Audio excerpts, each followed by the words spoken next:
In an effort not to overburden the beginner with these techniques and all this information, we didn't want to present everything and make it feel responsible for so many different techniques. But we did feel there was a technique that's important enough that once you become comfortable with the chakras and meditation practice, that you might want to include. It's called Shushumna Purification. It's a way of uniting Shiva and Shakti outside of the body. This is what makes it unique. Our practices, all the other practices that we've suggested, powerful practices, fundamental practices, are the mixing of Shiva and Shakti, consciousness and energy within the body to release and transform the samskaras that we have there. Certainly this is the fundamental thing that we must do. But as we advance in our spiritual practice, as we loosen somewhat the gripping identification with I am a body, I am a man, I am a woman, the next stage in meditation or energetic chakra meditation is to attempt this uniting with Shiva and Shakti outside of the body. To raise Shakti up out of the spine, the base of the spine where it resides, lift it out all the way up to the spine, out of the crown of the head, and holding it suspended above us, unite Shiva, conscious energy, with Shakti. It's called Shushumna Purification because the name of this channel that runs up the spine, on which the chakras are strung something like a bead, the name of that channel in Sanskrit is Shushumna. Shushumna Purification is exactly like it sounds. By repetitively making an effort to pull our consciousness, our awareness, and our energy completely up out of the spine, out of the body, and suspend it held above us, uniting with Shiva, universal consciousness, outside of the body, is a very special stage in our spiritual development. At first, of course, it's simply an imaginative effort to feel ourselves lifting up out of our bodies. But as the grip of the sanskaras is loosened, our habits and our thoughts of identification is loosened through our practice, Sushumna Purification becomes something more than an imaginary practice. It becomes a very real thing where ever so slightly we feel ourselves lifting out of our body, or at least projecting our energy out of our bodies.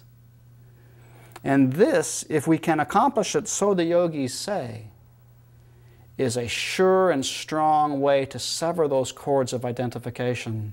I am a man, I am a woman, I am young, I am old. Noble ideas, noble aspirations, they are said to be the truth, but to experience that truth, to feel it, to live it, nothing is stronger than having a conscious experience beyond the boundaries of our body. This is said to be what Shushumna Purification culminates in. As the meditating yogi, it is a pleasant, relaxing, and at the same time energizing upliftment of Shakti up from the base of the spine, out to the top of the head, and downwards. Very pleasant, very soothing, and at the same time energizing. And its technique is rather simple.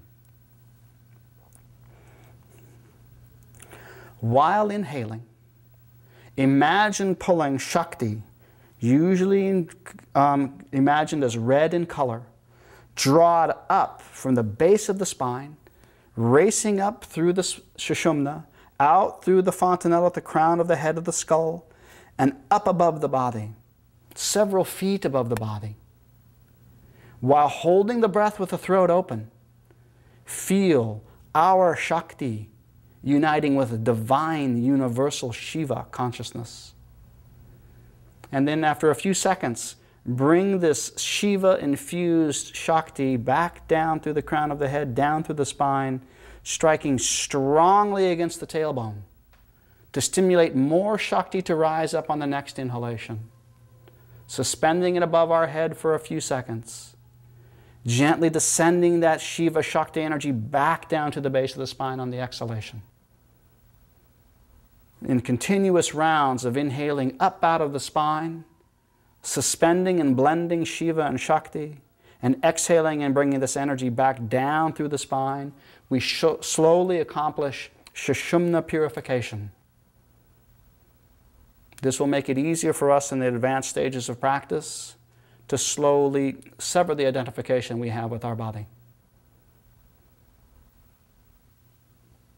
Typically, symbolically, of the 7 chakras, you would practice Sushumna Purification in rounds of 7. So as a beginner, 7 times up and down. As you feel more comfortable with it, if you wish to indulge in it further and further, if you find it spiritually beneficial, increase it to 14, or to 21, or to 28. This is Sushumna Purification. The ultimate goal is to unite Shiva and Shakti, not just within the body and its limited samskaras, but outside of the body completely.